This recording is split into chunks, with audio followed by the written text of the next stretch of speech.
Hello friends, welcome to SSC crackers. और देखिए, इस वीडियो में हम लोग मॉक टेस्ट नंबर 11 को सॉल्व करने वाले हैं। और आज का मॉक टेस्ट जो है ना, बहुत ही स्पेशल है, क्योंकि आज का सेट ऐसा सेट किया गया है जिसमें अगर कोई बच्चा 25 प्लस स्कोर करता है ना, तो समझिए कि जीके में इस बार तोड़ फोड़ करने वाला है वो एग्जाम में। ओके।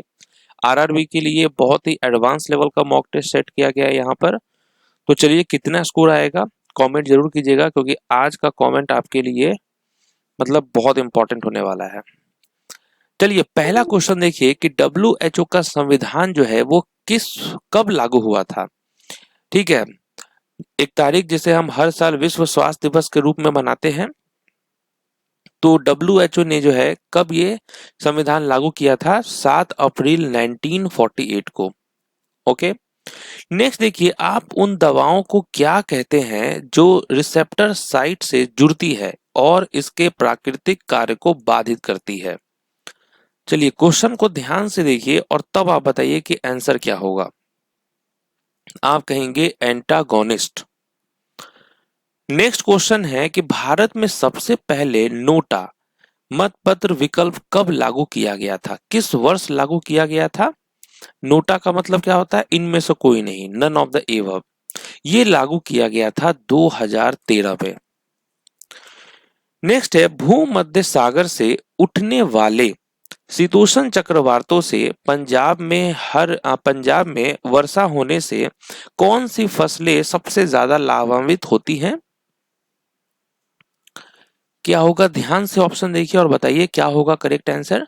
तो आप कहेंगे रबी की फसलें। सबसे ज्यादा कौन सी फसलें जो है लाभान्वित होती हैं? रबी की फसलें। नेक्स्ट है, 1911 में अल्फा क्षय के अर्ध जीवन और उत्सर्जित अल्फा कणों की ऊर्जा के बीच अनुभवजन्य संबंध किसने पाया? तो ये जो संबंध था वो किसने पाया था? तो आप कहेंगे गीगर और नटॉल ने। नेक्स्ट है, मांग बढ़ाने या घटाने के लिए सरकार का हस्तक्षेप डैश का गठन करता है। किसका गठन करता है? आज देखिए, बहुत अच्छे लेवल का क्वेश्चन सब यहाँ पर दिया गया है। तो मांग बढ़ाने या घटाने के लिए सरकार का हस्तक्षेप किस चीज का गठन करता है? तो आप कहेंगे स्टेबलाइजेशन फंक्शन। ओके, स्थिरीकरण कार्य। नेक्स्ट है, 1845 में किस जर्मन रसायनज्ञ ने एसिटिक एसिड के संश्लेषण के लिए एक विधि प्रकाशित की जो 2 कार्बन परमाणुओं वाला एक प्राकृतिक उत्पाद है? तो वो कौन थे जर्मन साइंटिस्ट? तो आप क्या कहेंगे? राइट आंसर क्या हो जाएगा यहाँ पर? Harman Kolbe. Okay. Next question है, पूर्वी गोदावरी क्षेत्र में कोया विद्रोह किस वर्ष लागू हुआ था? पूर्वी गोदावरी क्षेत्र में कोया जो विद्रोह था वो किस वर्ष हुआ था? तो इसका राइट आंसर होगा 1879 और 80 में हुआ था। समझ गए? नेक्स्ट है, निम्नलिखित में से कौन हिंदुस्तान रिपब्लिक एसोसिएशन के संस्थापकों में से एक थे? ओके। तो राइट आंसर क्या होगा? राम प्रसाद बिस्मिल। इलेक्ट्रॉनिक वोल्ट किसकी एक इकाई है? Electron electron electron volt. Okay, electronic नहीं, इलेक्ट्रॉन वोल्ट किसकी एक इकाई है? तो आप कहेंगे एनर्जी की, ऊर्जा की। नेक्स्ट है, निम्नलिखित में से कौन सा स्थान तांबे की खान के लिए प्रसिद्ध है? तांबे की खान के लिए प्रसिद्ध है, ये कौन सा स्थान है? तो आप कहेंगे खेतरी। खेतरी जो है ये तांबे की खान के लिए प्रसिद्ध है। नेक्स्ट है, गुरुद्वारा पतालपुरी साहिब डैश नदी के तट पर स्थित है। ठीक है, तो गुरुद्वारा पतालपुरी साहिब किस नदी के तट पर स्थित है? तो आप कहेंगे सतलुज नदी के तट पर स्थित है। नेक्स्ट है, निम्नलिखित में से किसका आयाम रैखिक संवेग के समान है? Which of the following has the same dimensions as that of linear momentum? तो आप कहेंगे impulse, आवेग। नेक्स्ट है बाघमार पीचर प्लांट अभयारण्य निम्नलिखित में से किस राज्य में स्थित है? ठीक है, बाघमार पीचर प्लांट सेंचुरी ये कहाँ किस स्टेट में लोकेटेड है? तो मेघालय राज्य में लोकेटेड है। नेक्स्ट 1979 में मोरारजी देसाई की जगह भारत के प्रधानमंत्री के रूप में निम्नलिखित में से किसने पदभार संभाला? ओके, यहाँ क्या होगा करेक्ट आंसर? किसने पदभार संभाला था? चरण सिंह ने संभाला था। नेक्स्ट क्वेश्चन देखिए, निम्नलिखित में से कौन सा भारत के पश्चिमी तट पर स्थित कस्बा या शहर नहीं है?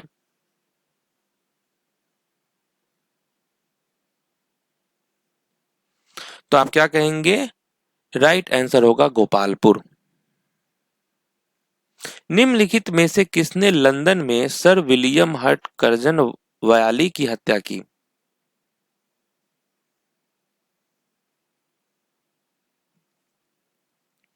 तो किसने हत्या कर दी थी लंदन में सर विलियम हर्ट कर्जन वायली की?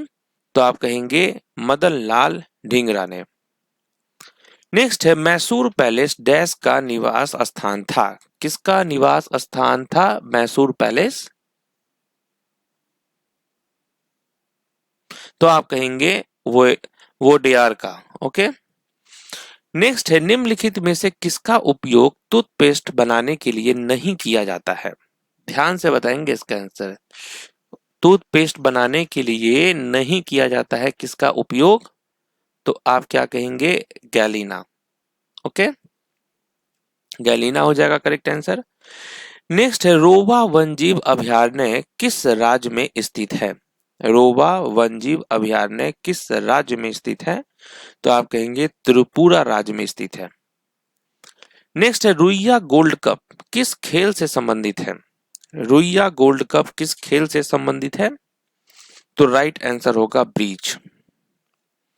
हिंदू पौराणिक कथाओं के अनुसार पटचित्र कला किस भगवान को समर्पित है? ये जो पटचित्र कला है ये किस भगवान को समर्पित है हिंदू पौराणिक कथाओं के अनुसार? तो क्या कहेंगे आप? भगवान जगन्नाथ। नेक्स्ट निम्नलिखित में से किस मंदिर में आपको गोपुरम मिलेंगे? वो कौन सा मंदिर है जहां पे आपको गोपुरम मिलेंगे? तो आप कहेंगे शिव टेम्पल चिदम्बरम। ओके, शिव मंदिर चिदम्बरम होगा करेक्ट आंसर। लक्ष्य सेन किस खेल से जुड़े हैं? लक्ष्य सेन कौन सा खेल खेलते हैं? तो आप कहेंगे बैडमिंटन। नेक्स्ट है वीर सुरेंद्र साई स्वतंत्रता सेनानी थे। ओके, किस राज्य से? Veer Surendra Sai was a freedom fighter from? तो ये थे उड़ीसा से। नेक्स्ट है नहर का वह चैनल जहां पानी को भूमि के ढलान के विरुद्ध ऊपर की ओर बहने के लिए मजबूर किया जाता है वो क्या कहलाता है? ओके, वो क्या कहलाता है? तो आप कहेंगे लिफ्ट चैनल। नेक्स्ट है दबाव का मान प्राप्त करने के लिए आप द्रव में थ्रस्ट को किससे विभाजित करते हैं? ओके, ये दबाव यानी कि प्रेशर का मान निकालने के लिए जो है आप क्या करते हैं? दबाव में थ्रस्ट को किससे विभाजित करते हैं? एरिया से, क्षेत्र से। नेक्स्ट निम्नलिखित में से कौन हेम्योपैथी के संस्थापक थे? हेम्योपैथी के संस्थापक जो है वो कौन थे? तो आप क्या कहेंगे? Selman Waksman. नहीं नहीं नहीं, सैमुअल हैनीमैन। ओके, यहाँ पर ये करेक्ट आंसर होगा सैमुअल हैनीमैन। नेक्स्ट है भूकंप या विस्फोट जैसे आवेग से उत्पन्न लोचदार तरंग को डैश कहा जाता है? ठीक है, तो क्या कहा जाता है? ध्यान से देखिए इस क्वेश्चन को। भूकंप या विस्फोट जैसे आवेग से उत्पन्न लोचदार तरंग को क्या कहा जाता है? तो आप कहेंगे सेस्मिक वेव, भूकंपीय तरंग। नेक्स्ट है अखिल भारतीय हरिजन सेवक संघ की स्थापना किस वर्ष हुई थी? ठीक है, किस वर्ष हुई थी? तो 1932 में हुई थी। नेक्स्ट है, क्रिकेट के निम्नलिखित में से कौन सी फील्डिंग पोजीशन बल्लेबाज के पीछे होता है? ओके, अब क्रिकेट तो आप लोग देखते ही हैं, क्या होगा करेक्ट आंसर? आप कहेंगे फर्स्ट स्लिप।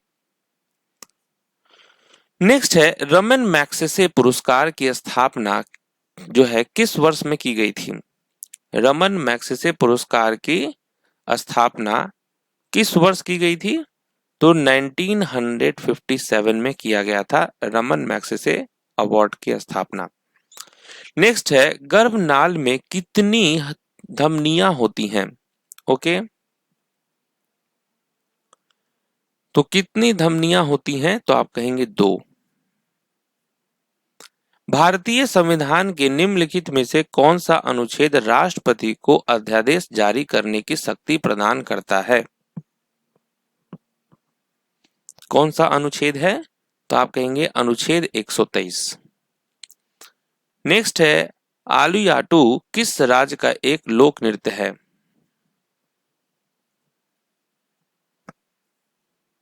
ये किस राज्य का है? तो आप कहेंगे नागालैंड। निम्नलिखित में से कौन सी नदी ब्रह्मपुत्र की सहायक नदी है जो भूटान से होकर बहती है? तो इसका करेक्ट आंसर क्या होगा? तो आप कहेंगे वांगछू नदी। ओके, वांगछू नदी। किस तरंग के लिए तरंग दैर्घ्य को समय अवधि से भाग देने पर क्या होगा? ठीक है, किसी तरंग के लिए तरंग दैर्घ्य को समय अवधि से भाग देने पर क्या होगा? तो आप कहेंगे वेव वेलोसिटी। नेक्स्ट है, चंद्रनगर एक डैश उपनिवेश था जिस पर 23 मार्च 1757 को ब्रिटिश नौसेना ने कब्जा किया था। ठीक है, तो ये जो चंद्रनगर है ये किसका कॉलोनी था? तो आप कहेंगे फ्रेंच। नेक्स्ट है, निम्नलिखित अर्थशास्त्रियों में से किसने हिंदू विकास दर शब्दावली गढ़ी? Okay, Hindu rate of growth, Hindu विकास दर शब्दावली गढ़ी, वो कौन से अर्थशास्त्री थे? तो आप कहेंगे राज कृष्ण। एक स्वपोषी जीव की कार्बन और ऊर्जा की आवश्यकताएं डैश द्वारा पूरी होती हैं? किसके द्वारा पूरी होती है? एक स्वपोषी जीव की कार्बन और ऊर्जा की आवश्यकताएं किसके द्वारा पूरी होती है? तो आप कहेंगे फोटोसिंथेसिस, प्रकाश संश्लेषण। चलिए, तो यहाँ पर आपका होता है मॉक टेस्ट कंप्लीट। क्या है आपका स्कोर? कमेंट करके जरूर बताएंगे। तो आपके कमेंट का इंतजार रहेगा, क्योंकि मुझे लगता है आज का सेट बहुत अच्छा था, तो 25 तो आना ही चाहिए। तो मिलते हैं आपसे नेक्स्ट मॉक टेस्ट में, तब तक के लिए ऑल द बेस्ट।